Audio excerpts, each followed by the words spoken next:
नमस्कार, हमारे खास कार्यक्रम में आपका स्वागत है। मैं हूं आपके साथ आसिफ खान।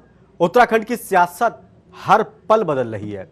कयासों का दौर हर पल अलग रंग दिखा रहा है और इन सब के बीच सबकी नजरें दिल्ली दरबार पर टिकी हैं। अब फैसला क्या आता है, इसीलिए थोड़ा इंतजार करना होगा। लेकिन इन सब के साथ दिल्ली से देहरादून तक हलचल काफी तेज हो गई। क्या हो सकता है, कभी भी आला कमान की तरफ से कुछ भी फैसला हो सकता है। उत्तराखंड की सियासत बदल सकती है, इस पर हर किसी की नजर है।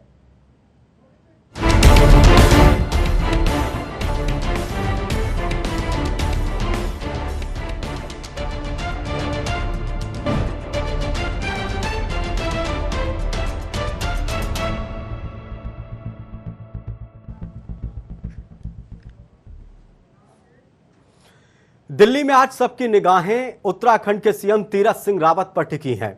दोपहर के वक्त अचानक सीएम जेपी नड्डा से मुलाकात करने उनके आवास जाते हैं और तकरीबन 30 मिनट जेपी नड्डा और सीएम तीरथ सिंह रावत के बीच मीटिंग होती है।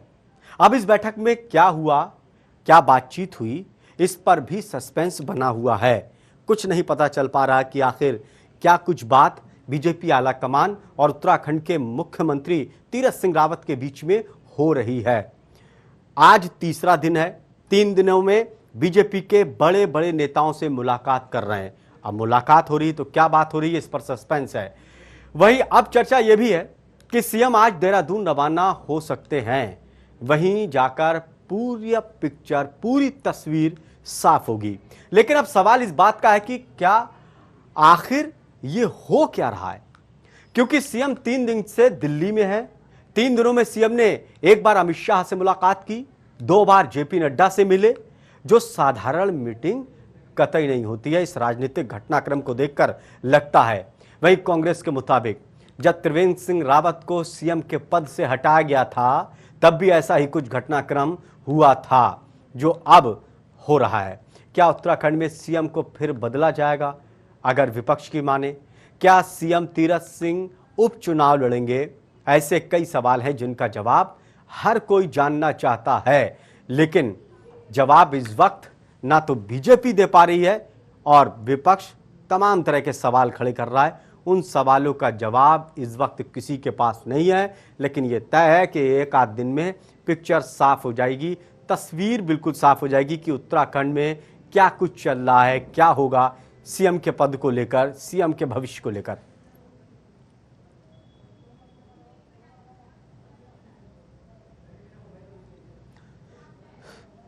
तो आज तीसरा दिन है तीरथ सिंह रावत के दिल्ली दौरे का। 2 बार जेपी नड्डा, 1 बार केंद्रीय गृह मंत्री अमित शाह से मुलाकात कर चुके हैं। मीटिंग हो रही है, मुलाकात हो रही है, क्या बात हो रही है अभी तक ये तस्वीर साफ नहीं है।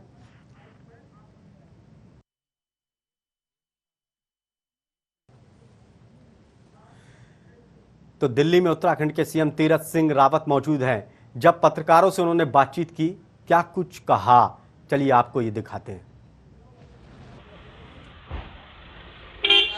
क्या रहा मीटिंग का नतीजा, किस मुख्य विषय को लेकर दिल्ली आए थे? राष्ट्रीय अध्यक्ष जी प्रधानमंत्री से मिलना हुआ और आगामी चुनाव को लेकर के बातचीत हुई है। माइक नीचे करो, उनका फेस नजर नहीं आ रहा। किस तरह हमको उत्तराखंड के अंदर विकास करना है और केंद्र सरकार के द्वारा जो योजनाएं हैं उनको धरातल पर उतारना है। प्रदेश सरकार की ओर से बहुत सारे काम इस समय हम लोग किए हैं, तो उनको जनता तक ले जाने की बात।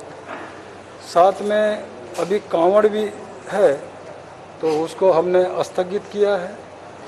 और ये हम चाहते जो अभी वैक्सीन आदरणीय प्रधानमंत्री जी ने 18 वर्ष से ऊपर वालों को फ्री दिया, तो उसको भी धरातल पे वहाँ जगह जगह कैंप नीचे स्तर तक हम लोग उतारे हैं, सभी उससे लाभान्वित हुए। ऐसा एक प्रकार का काम हम लोग कर रहे हैं।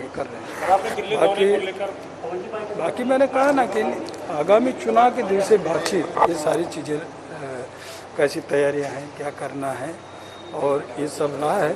और उनको लेकर के मैंने कहा ना कि पूरी तरह हम लोग नीचे धरातल पे उतारने का काम करेंगे और वहाँ के लिए नई योजनाएं, नया काम, नया विकास और जो मेरे मन में था कि वहाँ का पर्यटन तीर्थाटन उसको कैसे हम लोग बढ़ावा दें, तो ये काम इस प्रकार की कुछ बातें कुछ मैंने रखी हैं और इस तरह का हम लोग करेंगे।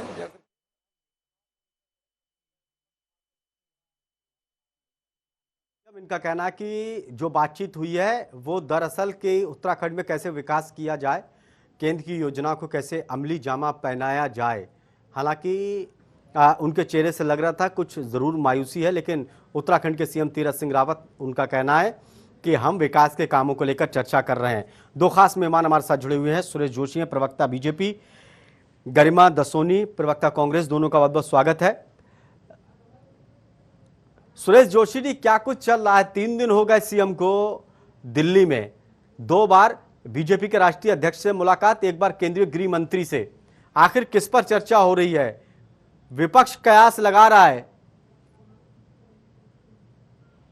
पहली बात तो आपको मैं ये बतलाऊं, आपने खुद अपने मीडिया पे माननीय मुख्यमंत्री जी की बाइट अभी हमें भी सुनवाई और उसमें उन्होंने बहुत स्पष्ट तौर से कहा कि भाई दिल्ली में मैं अपने केंद्रीय नेतृत्व के पास जिन विषयों को लेकर के मैंने चर्चा की है, उन्होंने कहा कि आगामी जो बाई इलेक्शन होने हैं उन पर चर्चा हुई है।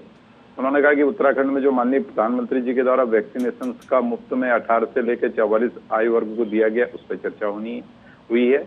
और साथ ही उन्होंने कहा कि भाई उत्तराखंड के विकास के लिए, यहाँ के डेवलपमेंट के लिए जो केंद्रीय निधि से, केंद्रीय योजनाओं से जो पैसा आ रहा है और उसका यूटिलाइजेशन जो हमने अपना यूटी दिया है, उसके बाद आगे हमको क्या आवश्यकता प्रदेश के लिए पड़ सकती है, उन विषयों पर चर्चा हुई है। कुल मिलाकर के उत्तराखंड का सर्वांगीण विकास कैसे हो और दूसरा आगे आने वाला जो आगामी चुनाव है, उस चुनाव में हमारी किस तरह की तैयारियां, किस तरह का हमारा रोड मैप, किस तरह से हम लोग आगे काम करेंगे, इन सारे विषयों को लेकर के। और उसके साथ साथ उन्होंने जो अभी हम लोगों की एक बहुत इम्पोर्टेंट मीटिंग हुई थी, जिसमें हमने 2022 के चुनाव को लेकर के सारी अपनी रणनीति, अपना रोड मैप तैयार किया था, उसके जितने भी बिंदु रहे होंगे उन सभी बिंदुओं पर मुझे लगता है कि क्रमशः माननीय मुख्यमंत्री जी के द्वारा अपने केंद्रीय नेतृत्व से वार्तालाप हुआ है।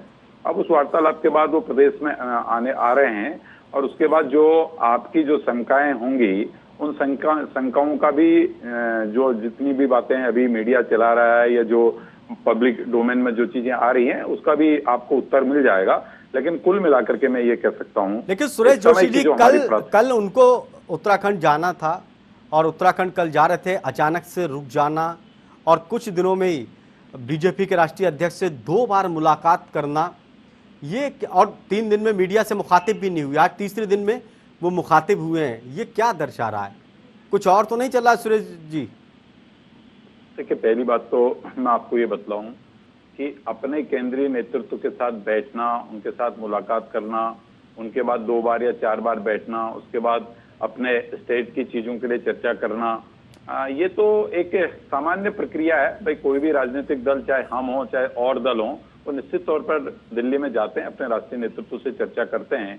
तो ये तो डेमोक्रेसी में एक सिस्टम है कि भाई जो अपना राष्ट्रीय नेतृत्व है उस पर हम लोग काम करते हैं। लेकिन भारतीय जनता पार्टी तो जो भी अपनी पार्टी को एक आइडियोलॉजी बेस्ड पार्टी है, कैडर बेस्ड पार्टी है, और हम लोग सामूहिक तौर पर जो है कि कोई भी निर्णय लेते हैं, स्टेट के अंदर भी जो सामूहिक निर्णय होते हैं उनको सेंट्रल के पास लेके जाते हैं कि भाई ये निर्णय स्टेट के द्वारा लिया गया है, इस निर्णय को जो है कि हम लोगों ने इम्प्लीमेंट करना है, तो सेंट्रल उसको हमको परमिटेड करता है, हम लोग उसको आगे बढ़ाते हैं। सुरेश जोशी, विपक्ष एक बात ये कह रहा कि जैसे त्रिवेंद्र सिंह रावत को बुलाया था, सत्र चल रहा था, अचानक से आ गए, उसी तरह से कार्यक्रम तीरथ सिंह रावत जी का था, सत्र कार्यक्रम उनका निरस्त कर रहा, तुरंत 1 बजे तक यहाँ पर पहुंचे दिल्ली में, जाना था कल, रुक गए एकदम।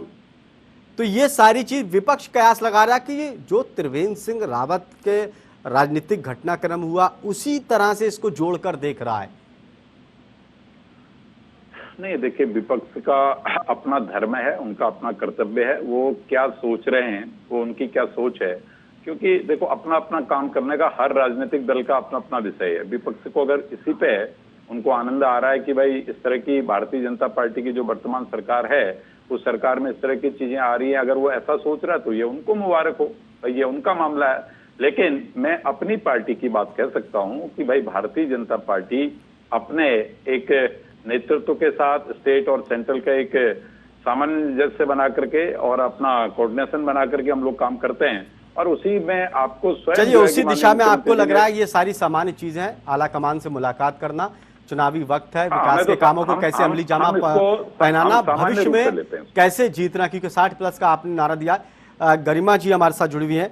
गरिमा दसोनी जी, क्या आपको लग रहा है कि जैसे बता रहे हैं सुरेश जी वैसे ही सब कुछ है? आप लोगों को क्यों अलग लग रहा है? त्रिवेंद्र सिंह जैसे उनका आला कमान से मिलना और वो यहाँ पर आए थे मिलने आखिरी वक्त में सीएम से पहले, उसको दोनों को जोड़ के क्यों देख रहे हैं आप उसी की तरह? देखिए, मार्च का महीना था और सुरेश जोशी जी की जगह पर मुन्ना सिंह चौहान जी थे और वो लगातार इस बात को नकार रहे थे कि प्रदेश में कोई नेतृत्व परिवर्तन भाजपा के अंदर हो रहा है। और अचानक से फिर खबर आई कि त्रिवेंद्र रावत जी के नीचे से जमीन खींच ली गई है और उनको अपदस्थ करके तीरथ रावत जी को यहाँ पदासीन कर दिया गया है मुख्यमंत्री के तौर पर। भाजपा ने बहुत अपेक्षाओं के साथ तीरथ रावत जी को आवाज नहीं आ रही। अपने 56 विधायकों को भी उन्होंने दरकिनार करते हुए उनको अनदेखा करते हुए जिस तरह सुरेश जी जो गरिमा दसोनी जी बोल रही, क्या उसको आप सुन पा रहे हैं? आवाज नहीं आ रही, मैं बोल रहा था, जरा एक बार मेरा ऑडियो ठीक करिए। नहीं, बिल्कुल आपको आवाज पहुंचेगी अभी। गरिमा जी आप अपनी बात पूरी करिए।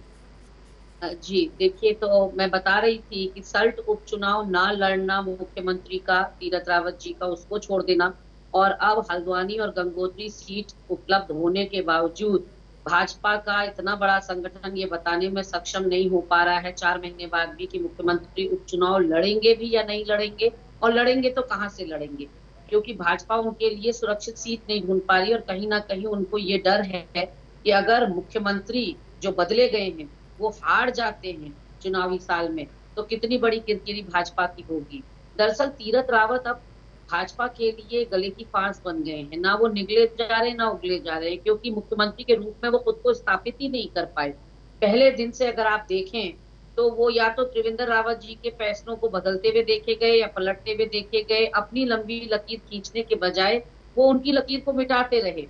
और कहीं ना कहीं इन 4 महीनों में एक भी फैसला ऐसा नहीं कहा जा सकता तीरथ रावत जी का जो कि एक माइलस्टोन साबित हो प्रदेश के लिए, या जो डैमेज कंट्रोल के रूप में देखा जाए। आज देवस्थानम बोर्ड के चलते तो गरिमा जी आपको लग रहा है कि एक यही रीजन है कि चुनाव ना हार जाएं तीरथ सिंह रावत जी, इसीलिए कुछ और सोच रहे हैं, दूसरा विकल्प सोच रहे हैं? आपको सिर्फ ये लग रहा है? भाजपा की बहुत किरकिरी उनके अनर्गल बयानों से हुई है। वैश्विक पटल पर बहुत ज्यादा उनके बयानबाजियों से भाजपा को मुंह खानी पड़ी, शर्मसार होना पड़ा, और कहीं ना कहीं आप देखिए जो सुगबुगाहट आ रही है वो तीसरे मुख्यमंत्री के यहाँ पर पदासीन होने की आ रही है। ये खबरें निकल कर आ रही हैं कि बहुत जल्द तीरथ रावत जी इस्तीफा दे सकते हैं और कोई तीसरा मुख्यमंत्री। गरिमा दसौनी जी कोई तीन वजह बताइए आप जिसकी वजह से तीरथ सिंह रावत जी को अगर आपको लग रहा कि चेंज कर सकते हैं, कोई 3 वजह। जो बड़े बड़े भ्रष्टाचार और फर्जीवाड़े तीरथ रावत सरकार में पकड़े जा रहे हैं, सबसे पहली वजह तो यही है कि उनके कार्यकाल में यहाँ कुंभ का आयोजन हुआ और कुंभ के आयोजन ने न सिर्फ हरिद्वार को, न सिर्फ उत्तराखंड को, गंगा मैया को दागदार कर दिया। इतना बड़ा फर्जीवाड़ा है कि कोविड काल में शायद देश का सबसे बड़ा फर्जीवाड़ा हो, और उसके बाद रुक ही नहीं रहे फर्जीवाड़े। आप कर्मकार बोर्ड में जो घमासान मचा है वो देख लीजिए, देवस्थानम बोर्ड के चलते जो पंडा पुरोहित लगातार सरकार का पुतला दहन कर रहे हैं वो देख लीजिए। ये तो पहले से बना, पिछले सीएम ने बनाया था ऐसे, वो देख लीजिए जी। ये तो पहले बन गया था, पहले सीएम ने बना दिया था, कोई तीरथ सिंह रावत ने तो बनाया नहीं। देवस्थानम क्या चीज? देवस्थानम बोर्ड कोई तीरथ सिंह रावत जी ने नहीं बनाया, उन्होंने तो कहा था कि मैं पुनर्विचार करूंगा इस पर। हाँ तो किया नहीं ना पुनर्विचार, बनने के बाद किया नहीं पुनर्विचार। तो नीतियां तो पूरी कुल मिला के भाजपा की देखी जाएंगी ना समग्रता में। ये मुख्यमंत्री वो मुख्यमंत्री करने से नहीं होगा, इसकी टोपी उसके साथ, ये तो पासिंग द पार्सल थोड़ी चल रहा कोई यहाँ कि तीरथ रावत बॉल जो है भ्रष्टाचार की वो त्रिवेंद्र पे लुढ़का देंगे और त्रिवेंद्र तीरथ पे लुढ़का देंगे, इससे थोड़ी इतिश्री होगी। आपका कार्यकाल भाजपा का बहुमत का और डबल इंजन का कार्यकाल के रूप में देखा जाएगा, जीरो टॉलरेंस के कार्यकाल के रूप में देखा जाएगा। और उसकी आड़ में जो आज पुलों एक के बाद एक पुल ध्वस्त हो रहे हैं, जो महंगाई और बेरोजगारी की चक्की में आपने यहाँ की जनता को पीसा है। कल ही रात आपने 25 रुपया बढ़ा दिया रसोई गैस के ऊपर, लगातार आप पेट्रोल डीजल बढ़ाते चले जा रहे हैं। खाद्य तेल आप 200 रुपया कर देंगे, बेरोजगारों को आप रोजगार नहीं देंगे। आप सबसे शीर्ष स्थान पर हैं। उत्तराखंड आज बेरोजगारी दर में हम 1.5% पे छोड़ के गए, इन्होंने 11% कर दी। तो क्यों ना बदले जाए तीरथ रावत। और आज जिस तरह से भाजपा संगठन सुरेश, बताने चलिए में जवाब सक्षम ले नहीं लेते हो पा हैं। रहा है, तमाम तो सवाल मुख्यमंत्री खड़े कर कहा दिए कि आपने, चुनाव लड़ेंगे, तमाम तो चीजों को कहीं ना लेकर कहीं संशय है। सवाल खड़े कर दिए। सुरेश जोशी जी, आप बताइए, गरिमा जी कहने कि क्यों ना बदले जाएं, जो हरिद्वार में कुंभ का आयोजन हुआ, टेस्टिंग को लेकर सवाल खड़े हुए, देवस्थानम बोर्ड को लेकर इन्होंने कहा कि मैं उसको लेकर सोचूंगा, विचार करूंगा, फिर विचार नहीं हुआ। आपके कैबिनेट मंत्री कहते रहे कि इसमें कोई बदलाव नहीं होगा। इसके अलावा उनका कहना है कि जो बयान उनके आए, बयानों को लेकर उत्तराखंड बीजेपी के लेकर केंद्र की बीजेपी तक की किरकिरी हुई। ये तमाम चीजें, विकास के काम को लेकर वो संजीदगी या वो चीज नहीं दिखाई दी, उत्तराखंड की जनता को नहीं लगा कि सहूलियत मिली। तो इनका कहना है कि क्यों ना बदले जाएं, ऐसा कौन सा काम हो गया? देखिए, पहली बात तो मैं आपको ये बताऊं, जिसका अपना घर सुरक्षित नहीं है, जिसके अपने घर के अंदर जो है आग लगी पड़ी है, वो दूसरे के घर को आग लगवाने और जलवाने जाने की कोशिश कर रहे हैं। प्रश्न ये खड़ा होता है कि 10 विधायकों वाली पार्टी के 11 ग्रुप बने पड़े हैं और आज हमसे कह रहे हैं कि भाई तीरथ जी दिल्ली पे क्यों हैं। अब अगर कोई इनसे पूछे कि आपके हरीश रावत जी से लेके प्रीतम जी से लेकर के आपके सारे विधायक दिल्ली में क्यों हैं, उस प्रश्न का उत्तर ये कभी नहीं देंगे। उनको भी नेता प्रतिपक्ष चुनना है। पार्टी का नहीं, हम देंगे, हम उत्तर अगर देंगे दिल्ली और में आपसे अच्छा अपने उत्तर देंगे। अरे यही तो गरिमा जी, आपके साथ यही दिक्कत वाला है उत्तर देंगे भाई, इन्हीं को बुलवा लो। जो गले उतरे लोगों इन्हीं को को बुलवा ऐसा लो। उत्तर देंगे आपको। चलिए, आप मौका तो आने दीजिए, सुरेश जी हम को आपको जवाब ऐसा देना। उत्तर सुरेश जी, देंगे सुरेश जो कम जी। से नहीं, कम नहीं, गले उतरेगा। देखिए, ये प्रैक्टिस गरिमा जी आपकी गले अच्छी नहीं नहीं उतर है। रहे। जब आप कह आपको रहे हैं कोई आपने सुनता है तो आप मंथन शिविर दूसरे में, को आपने सुनिए ना। चिंतन क्या शिविर बीमारी में है जो क्या आपको? चिंता की, वो आपके मुख्यमंत्री हाईकमान को अरे बताने बीमारी गए है थे, क्या तो कोई? जनाब हाईकमान का प्रतिनिधित्व करने के लिए बीएल संतोष थे चिंतन शिविर में। अरे इनकी भैया देखो, अगर कोई जरूरत नहीं थी मैं चिंतन बंद कर शिविर दूं, की मैं बातें छोड़ दूं लेकर आपका दिल्ली शो? जाने की। नहीं, आपके दिल्ली एक के मिनट। नुमाइंदे खुद आए हुए थे गरिमा चिंतन जी, शिविर में। तो इनको चुप तो ये कराओ ना। बेवकूफ गरिमा आप जी, किसको आपके बना रहे सवालों का जवाब ले लेते हैं ना। आपने सवाल खड़े किए, अगर जवाब नहीं दे, बिना जवाब के कार्यक्रम खत्म हो जाए, फिर क्या फायदा? बोलिए आप। जवाब नहीं दे रहे हैं वो। सुरेश जी, नहीं, पहले इनको चुप कराइए ना। देखो ऐसे कैसे बोलेंगे तक हमने नहीं, पूरी सुरेश, शालीनता से मैं आ रहा हूँ। गरिमा जी, अभी तो आपके अब पास आपको भी तो थोड़ा शालीन होना पड़ेगा ना। सुरेश, हाँ, सुरेश जी। ऐसे थोड़ा ना कभी कार्यक्रम होता है। ठीक है सुरेश जी, सुरेश जी जल्दी रखिए बात। नहीं, एक बात बताइए, जब भाई मैंने सारी बातें सुनी, आपने कहा कि भाई बीजेपी भ्रष्ट है, मैंने सुन लिया।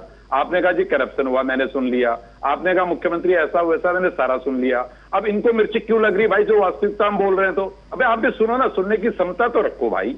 अगर आप टीवी चैनल पर आते हैं, शालीनता रखो, उसकी क्षमता रखो। मैं तो सुन रहा हूं ना एक एक बात को, मैंने कोई उत्तर दिया आपकी बात का? मैं तो चुपचाप बैठा था।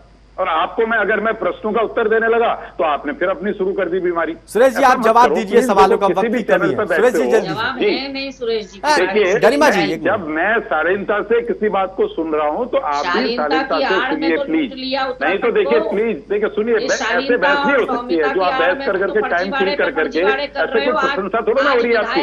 आपने प्रश्न खड़ा किया तो उत्तर दीजिए। यौन उत्पीड़न ये तीसरा मामला है। आप अरे भाई सुन तो लो, उत्पीड़न का आरोप लगाए, बलात्कार का आरोप लगाए।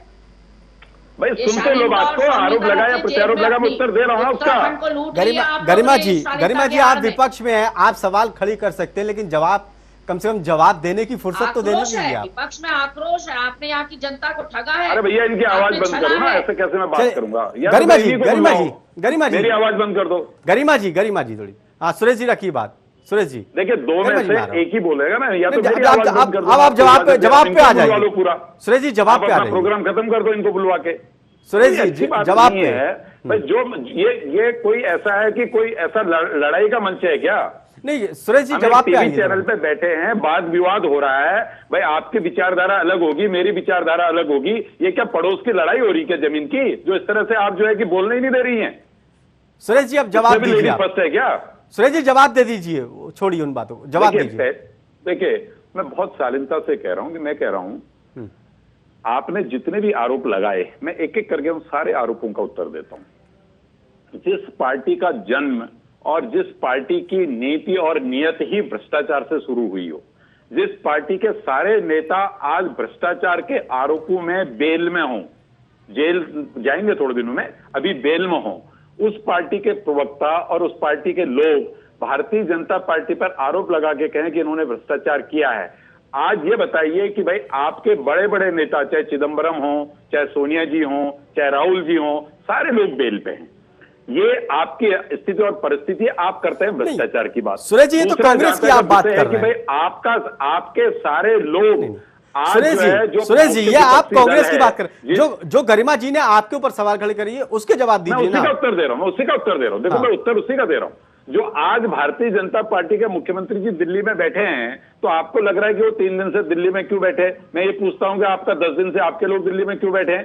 आप इस बात का उत्तर दो भाई। आपके भी 10 दिन से आपके सारे लोग दिल्ली में बैठे हैं, आपके नेतृत्व से बात कर रहे होंगे, आपके लोगों से बात कर रहे होंगे, वो क्यों दिल्ली में बैठे हैं? वो क्यों बयानबाजी कर रहे हैं कि भाई अध्यक्ष ऐसा होना चाहिए, प्रतिपक्ष का नेता ऐसा होना चाहिए? ये कोई बात है क्या? अगर आप प्रदेश की बात करते हो, इस प्रदेश के अंदर जब कांग्रेस कहती है कि हमने जीडीपी 1.5 से लेकर के आज 11 में, मैं इनको बतलाना चाहता हूं, इस प्रदेश को कंगाल करके गए थे। 500 करोड़ रुपया गन्ना किसानों अब का आप बकाया सुरेश था। जोशी आज आप देखिए, अपने हरिद्वार, देहरादून, उधम सिंह नगर के गन्ना किसानों से पूछे आपका कितना बकाया है। एक एक पैसा गन्ना किसानों का बकाया धनराशि हमने आज दे रखी है।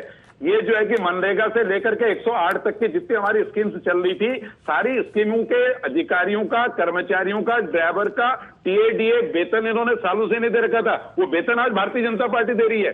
संविदा में जितने कर्मचारी थे, किसी कर्मचारी को जो है कि बिना वेतन चलिए गरिमा जी से जवाब ले लेते हैं। सुरेश जी, सुरेश जी, आपने तो उन सवाल अधिकारी कर्मचारी थे, आपने उन सवालों का जवाब नहीं दिया। गरिमा जी से मैं जवाब लेता हूं। जो आपने सवाल खड़े किए सुरेश जी, मैं जवाब। गरिमा जी, जब आप एक उंगली उठाते हैं इनके ऊपर, बाकी सब आपकी तरफ आ जाती हैं। आपके भी तो नेता प्रतिपक्ष, आपको भी चुनना है, आपको भी अध्यक्ष पद को लेकर सुगबुगाहट आपके यहाँ भी तेज हो रही है। आपके नेता भी, बड़े नेता दिल्ली में, वो भी फील्डिंग कर रहे हैं अपनी। मैं बोलूं? हाँ बिल्कुल, बोलिए। देखिए, ये मेरे नेताओं के ऊपर पहले तो भ्रष्टाचार के जो इन्होंने आरोप लगाए, मैं इनको सिलसिलेवार गिनाऊं। जो व्यक्ति तड़ीपार था, वो व्यक्ति आज देश का गृह मंत्री है। जो व्यक्ति 3 साल तक उत्तराखंड में एक महिला का यौन उत्पीड़न करता रहा, वो आज भी द्वाराहाट से इनका विधायक है। इनकी पार्टी ने निष्कासन तक नहीं किया। अब एक नए विधायक जो हैं सुरेश राठौर, उनके ऊपर आज ही उन्हीं की पार्टी की कार्यकर्ता ने बलात्कार का आरोप लगा दिया। इनके महामंत्री संगठन पर यौन उत्पीड़न के आरोप लगे, इन्होंने बैकडोर से चुपके से उनको यहाँ से खिसका दिया। अगर वो गलत नहीं था संजय कुमार, तो उसको क्यों निकाल यहाँ से? बने रहने देते अगर सच थे अगर आप। और हमारे नेता प्रतिपक्ष के चयन पर उंगली उठाने वाले आप कौन होते हैं? मेरी पार्टी का अंदरूनी मामला है। राज्य का न विकास अवरुद्ध हो रहा है, न कोई योजना घोषणा ठंडे बस्ते में जा रही है, न जनता का कोई अहित हो रहा है। मॉनसून सत्र से पहले पहले राज्य को हमको अपना लीडर ऑफ ऑपोजिशन लेना है। वो हम 1 दिन में चुने या 10 दिन में चुने, आपका उससे कोई मतलब नहीं होना चाहिए। आपके मुख्यमंत्री बदलने से बार बार राज्य की जनता के साथ कुठाराघात हो रहा है। 20 साल में 10 मुख्यमंत्री इस प्रदेश ने देख लिए। बगल का राज्य हिमाचल प्रदेश है, जिसने 50 साल में 6 मुख्यमंत्री देखे हैं। तो आपके सरकार थी तब भी तो बदले। 7 मुख्यमंत्री भाजपा के, गरिमा जी के दल ने पिछली सरकार आपकी थी, तो आपके वक्त में ही मुख्यमंत्री बदले गए थे। 7 मुख्यमंत्री लाद दिए हमारे ऊपर, और 8वें की ताजपोशी की तैयारी चल रही है। तो जनता ने प्रचंड बहुमत आपको दिया। जनता ने आपको डबल इंजन सुनाई पड़ रहा होगा सुरेश जोशी जी, या और जोर से बोलूं। जनता ने प्रचंड बहुमत और डबल इंजन आपको दिया था कि आप एक स्टेबल गवर्नमेंट 5 साल तक एक नेता के अधीन चलाएंगे। लेकिन ठीक चुनावी साल में आपने त्रिवेंद्र रावत जी को दूध में से मक्खी की तरह निकाल दिया। यानी कि आपने पुष्टि कर दी कि उनका 4 साल का कार्यकाल फेलियर रहा। आपने पुष्टि करी कि आपका मुख्यमंत्री निकम्मा था, निठल्ला था, निष्क्रिय था, अकर्मण्य था। हमने कुछ नहीं कहा, आपने मुख्यमंत्री बदला। और लास्ट ईयर में जब आपने मुख्यमंत्री बदला, उस मुख्यमंत्री ने अपने बयानों से उत्तराखंड को पूरे विश्व के मानचित्र में इतना फेमस कर दिया कि लोग ढूंढ ढूंढ के देखने लगे वो उत्तराखंड कहां पाया जाता है और वो मुख्यमंत्री कहां पाया जाता है जो महिलाओं के कपड़ों को देखता है। पटी सुरेश जोशी जी जवाब दीजिए। सुरेश जोशी, सिर्फ इनके सवालों का जवाब देना। आप दोनों एक दूसरे के ऊपर आरोप लगा रहे हैं, लेकिन आप दोनों लोग एक दूसरे के सवालों का जवाब नहीं दे रहे।